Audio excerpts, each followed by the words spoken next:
Welcome to my channel science TDN. দেখো, আমি তোমাদের বলেছিলাম যে সমস্ত স্টুডেন্টদের ইংরেজি ভোকাবুলারিতে উইক পয়েন্ট আছে এবং তারা পিএসসি ক্লার্কশিপের প্রিলিমস পরীক্ষা পাশ করে গেছে, ভাবছে যে মেইনস এক্সামের জন্য কিভাবে রিপোর্ট রাইটিং লিখবে সে নিয়ে একটু দুশ্চিন্তায় আছে। তো পার্টিকুলার সেই সমস্ত স্টুডেন্টদের কথা ভেবেই আমি ইজি ওয়ার্ডসে ছোট ছোট সেন্টেন্সের মধ্যে রিপোর্ট লিখে তোমাদের সামনে প্রতিদিন এক একটা করে ভিডিওর মাধ্যমে উপস্থিত রাখছি। তোমরা কি করবে, আমি যেভাবে ঠিক গাইড করছি তোমরা সেভাবে ঠিক বাড়িতে লেখা প্র্যাকটিস করবে। প্রথম দিকে অত টাফ ওয়ার্ডের মধ্যে বা অত যে ওয়ার্ডগুলো অনেক কমপ্লিকেটেড সেই সমস্ত ওয়ার্ড নিয়ে কাজ করার দরকার নেই। প্রথম দিকে ইজি ওয়ার্ডসে তুমি লেখাটাকেও শিখো। প্রথম কাজ হচ্ছে তুমি লিখতে পারছো কি না সেটা তোমার কাছে ইম্পর্টেন্ট। তুমি যখন লিখতে পারবে, লেখার ধরন শিখে যাবে এবং ওয়ার্ডকে ইউজ করা শিখে যাবে, তখন তুমি আদার্স ওয়ার্ডকে তুমি তখন কাজে লাগাতে পারো। কিন্তু প্রথম দিকে আমি তুমি বলবো যে ইজি ওয়ার্ডসের মধ্যে লেখাটুকু শেখো। কেন কি হাতে মাত্র আর 2 মাস, বলতে গেলে 2 মাসও নেই ঠিকঠাক করে। যদি ডিসেম্বরের 28 তারিখ পরীক্ষা হয় তাহলে হয়তো 2 মাসের কাছাকাছি আছে, কিন্তু তারপরও 2 মাসের মধ্যে স্ট্যান্ডার্ড রাইটিং লেখাটা একটু চাপের। কিন্তু তার জন্য তোমাদের কী করতে লাগবে, প্রথম দিকে ইজি ওয়ার্ডসে রাইটিং লিখতে লাগবে, লেখার অভ্যাস তৈরি করতে লাগবে, তারপরে তোমার স্ট্যান্ডার্ড ওয়ার্ডে লিখতে লাগবে। তো আমি তোমাদের কথা দিয়েছি যে 15 থেকে 20টা আমি ইজি ওয়ার্ডসের উপর বেস করে রিপোর্ট রাইটিং নিয়ে আসবো, তারপরে আমি স্ট্যান্ডার্ড ওয়ার্ডের উপর নিয়ে আসবো, তারপরে আমি আরও কমপ্লিকেটেড ওয়ার্ডের উপর তোমাদের রিপোর্ট রাইটিং নিয়ে আসবো। তো যারা আমার সাথে পরপর ভিডিওগুলো দেখবে এবং চলতে থাকবে, দেখবে যে তার রিপোর্ট রাইটিং ধীরে ধীরে ইমপ্রুভ হতে থাকবে। তো কথা না বাড়িয়ে আজকে শুরু করি রিপোর্ট রাইটিংয়ের নেক্সট টপিক দেখো কি রয়েছে। নেক্সট টপিক রয়েছে ইম্প্যাক্ট, মানে প্রভাব, impact of social media on ইউথের উপর সোশ্যাল মিডিয়ার কি প্রভাব রয়েছে, ভালো দিক কি রয়েছে, খারাপ দিক কি রয়েছে, সবই আমাদের এখানে রিপোর্টের মধ্যে আসবে। তো দেখো, রিপোর্ট লেখার ক্ষেত্রে তোমাকে যদি তুমি সোশ্যাল মিডিয়া অন ইউথ এই টপিকটার উপর কোনো রিপোর্ট লিখো, তাহলে তোমার কতগুলা ফ্যাক্ট মাথায় রাখতে লাগবে, কতগুলা বিষয় মাথায় রাখতে লাগবে। এক তো হচ্ছে তোমাকে তার জন্য একটা ইন্ট্রোডাকশন দিতে লাগবে, বাট ইন্ট্রোডাকশন এখানে লেখা যাবে না, তুমি প্যারাগ্রাফ লিখছো না, তুমি রিপোর্ট লিখছো, ধ্যান রাখবে। তো ইন্ট্রোডাকশন তোমাকে দিতে লাগবে। তো আমি প্রথম প্যারাটার মধ্যে ইন্ট্রোডাকশন বিষয়টাকে রেখেছি। সেকেন্ড যে প্যারাটাকে রাখা হয়েছে,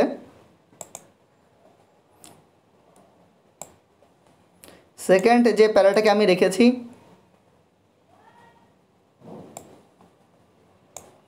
একটু ওয়েট করো। আচ্ছা, সেকেন্ড যে প্যারাটায় রেখেছি তার মধ্যে এখানে আমরা সোশ্যাল মিডিয়ার পজিটিভ যে ইম্প্যাক্ট সেটাকে রেখেছি, মানে ভালো দিক কোনগুলি সেগুলি কি রেখেছি। তারপরের প্যারাতে রেখেছি সোশ্যাল মিডিয়ার নেগেটিভ ইম্প্যাক্ট রাখা হয়েছে।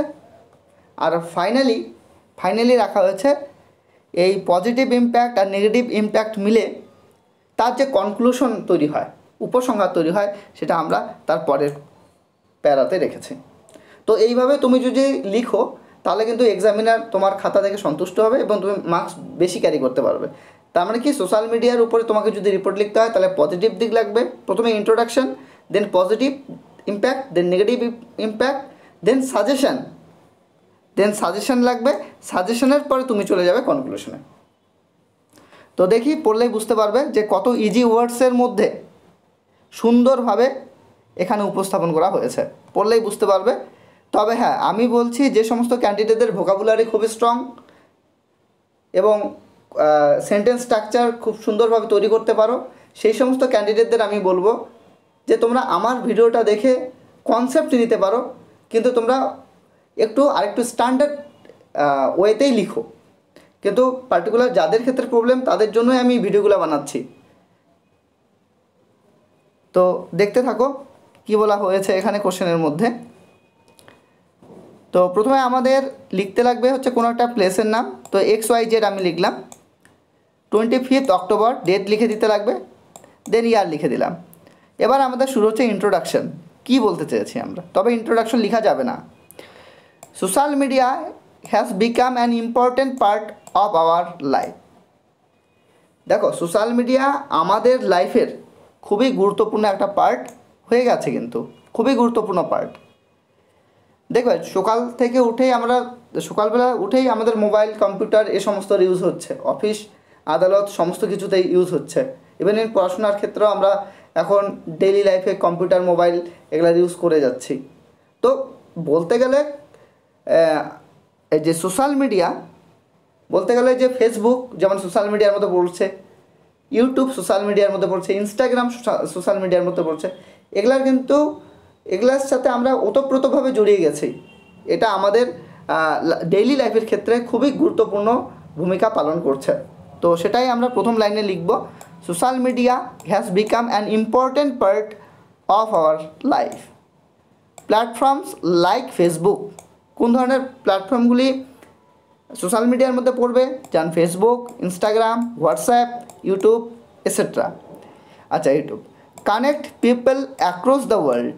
দেখো, এই ওয়ার্ল্ডের সমস্ত যে মানুষজন আছে তাদের সাথে এই যে সোশ্যাল মিডিয়ার প্ল্যাটফর্মগুলি আছে, ফেসবুক, ইনস্টাগ্রাম, হোয়াটসঅ্যাপ, ইউটিউব, এগুলো কিন্তু আমাদের একজন আরেকজনের সাথে কানেকশন তৈরি করছে।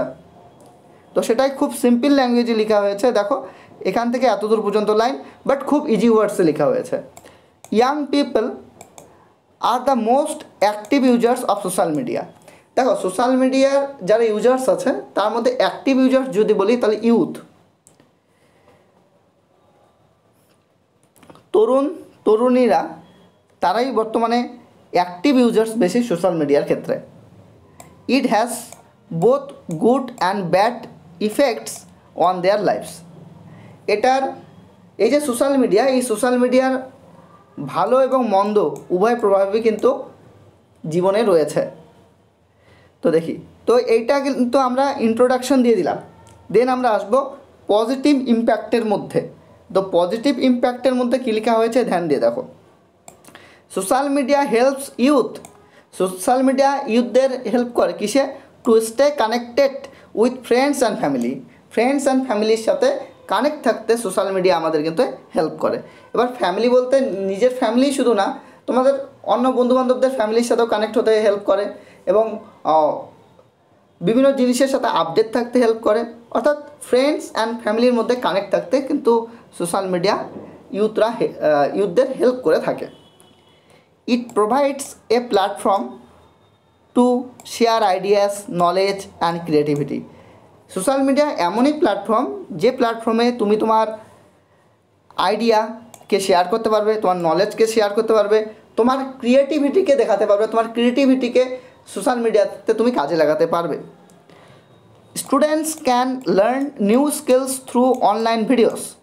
দেখো, ছাত্ররা অনলাইন ভিডিওর মাধ্যমে নতুন স্কিল ডেভেলপ করতে পারে, নতুন স্কিল শেখে। And educational pages. দেখো, অনলাইন ভিডিও এডুকেশনাল পেজ, যেমন ফেসবুক পেজ, অনেক ফেসবুক পেজ তুমি দেখবে এডুকেশনাল পারপাস রয়েছে। তো এডুকেশনাল পারপাস যে ফেসবুক পেজগুলি রয়েছে সেই ফেসবুক পেজের থেকে কিন্তু শিখতে পারে। Social media also helps young people to stay informed about current events and global issues. দেখো, সোশ্যাল মিডিয়া ইয়াং পিপলদের কারেন্ট যে ইভেন্ট, গ্লোবাল যে ইস্যু সে সম্পর্কেও ইনফর্মড করে, অর্থাৎ তাদেরকে আপডেট থাকতে সাহায্য করে। It can even help them find job opportunities. Job অপরচুনিটিসকে খুঁজে পেতেও হেল্প করে থাকে এই সোশ্যাল মিডিয়া। যেমন সোশ্যাল মিডিয়ার প্ল্যাটফর্মে যারা কানেক্ট থাকে, কখন কোন চাকরির পরীক্ষার নোটিফিকেশান বেরোচ্ছে তারা কিন্তু ইজিলি খুব দ্রুত পেয়ে যায়। তো অর্থাৎ জব অপরচুনিটিস এর ক্ষেত্রেও কিন্তু সোশ্যাল মিডিয়ার বেশ ভূমিকা রয়েছে। Or promote their own talents. তারা তাদের ওন ট্যালেন্টসকেও কিন্তু প্রমোট করতে পারে। তাহলে এটা হয়ে গেল সোশ্যাল মিডিয়ার পজিটিভ ইম্প্যাক্ট। এখন আমরা আলোচনা করব সোশ্যাল মিডিয়ার নেগেটিভ ইম্প্যাক্ট নিয়ে। দেখো নেগেটিভ যে ইম্প্যাক্ট রয়েছে সেটার মধ্যে কি রয়েছে, however there are also negative sides, যদিও মানে এখানে তবুও এখানে কিছু নেগেটিভ সাইডস আছে। কি কি? Many young people spend too much time on social media. অনেক ইয়াং পিপল আছে যারা সোশ্যাল মিডিয়ায় অনেক সময় ব্যয় করে থাকে, অনেক সময় নষ্ট করে থাকে। হুইচ অ্যাফেক্টস, যেটা ক্ষতি করে দেয়ার স্টাডিজ অ্যান্ড হেলথ, যেটা তাদের স্বাস্থ্য এবং পড়াশোনার জন্য ক্ষতিকর। Addiction to social media leads to less physical activity and poor concentration. Social মিডিয়ায় অনেকে অ্যাডিক্টেড হয়ে যাওয়ার পরে সেটা তাদের ফিজিক্যাল হেলথের ক্ষেত্রেও খারাপ এবং পড়াশোনায় বা অন্যান্য কাজে তাদের কনসেন্ট্রেশনও কিন্তু সেরকম লাগে না, যারা সোশ্যাল মিডিয়ায় অনবরত ডুবে রয়েছে। এটা তাদের খারাপ impact. Sometimes false information spreads quickly, কখনো কখনো ভুল ইনফরমেশন, ভুল তথ্য দ্রুততার সাথে ছড়িয়ে যায়। মিসলিডস পিপল, যেটা মিসলিড করে পিপলদের। সাইবার বুলিং এই যে একটা নতুন ওয়ার্ড তোমরা শিখছো, অনেকে হয়তো জানো, অনেকে হয়তো জানো না। সাইবার বুলিং, দেখো তোমাদের ইজি ওয়ার্ডস আমি লেখাচ্ছি সেটা ঠিক, কিন্তু দুই একটা করে আমি ধীরে ধীরে ওয়ার্ডস বাড়াতে থাকবো, যেটা হচ্ছে তোমরা হয়তো পরিচিত অনেকে আছো, অনেকে নেই। যারা নেই তারা শিখবে, যারা আছো তাদের রিভিশন হয়ে যাবে। তো তার জন্য আমি এটার মিনিংও তোমাদের লিখে দিচ্ছি, এখানে লিখে দিয়েছি, দেখো তোমাদের সুবিধার জন্য। দেখো সাইবার বুলিং কথাটার অর্থ হচ্ছে অনলাইন বা ডিজিটাল মাধ্যমে কাউকে হয়রানি করা বা কাউকে হুমকি দেওয়া, অপমান করা। তাহলে এইটার মানে হচ্ছে সাইবার বুলিং। আশা করি বুঝতে পেরেছো। নতুন নতুন ওয়ার্ডও শিখতে লাগবে ভোকাবুলারিটাকে স্ট্রং করতে গেলে। তবে আমি বেশি ভোকাবুলারি স্ট্রং করার জন্য বেশি ওয়ার্ড রেগুলার করাবো না, কম কম করে ওয়ার্ড করাবো, কিন্তু করাবো। এক্ষেত্রে কী হবে, দেখবে যে তোমরা যারা আমার সাথে কানেক্ট আছো, একটা সময় গিয়ে তোমরাই বলবে যে না, এই প্ল্যাটফর্ম থেকে ইংরেজিতে সত্যিই অনেক কিছু শেখা যায়। তো যাই হোক, শুরু করি। তারপরে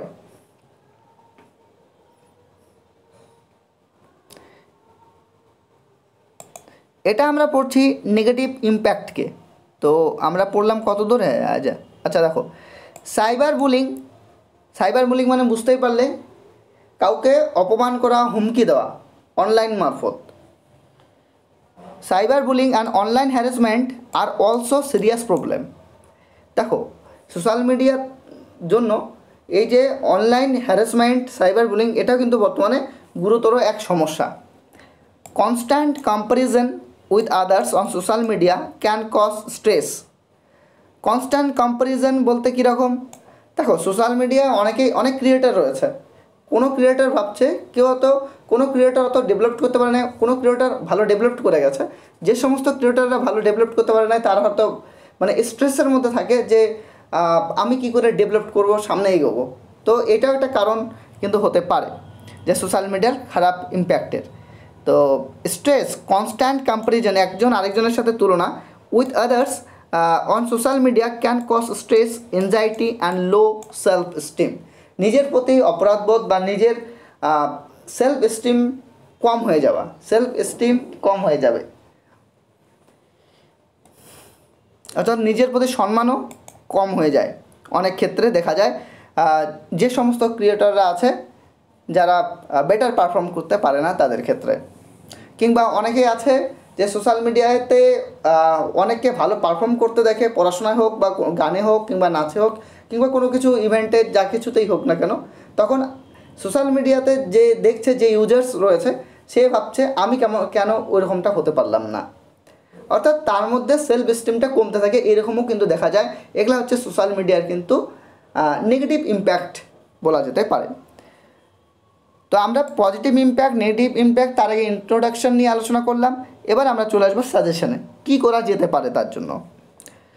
তো টু রিডিউস নেগেটিভ ইম্প্যাক্টকে যদি কমাতে হয়, টু রিডিউস কমাতে দ্য নেগেটিভ ইম্প্যাক্ট কমাতে young people should use social media wisely.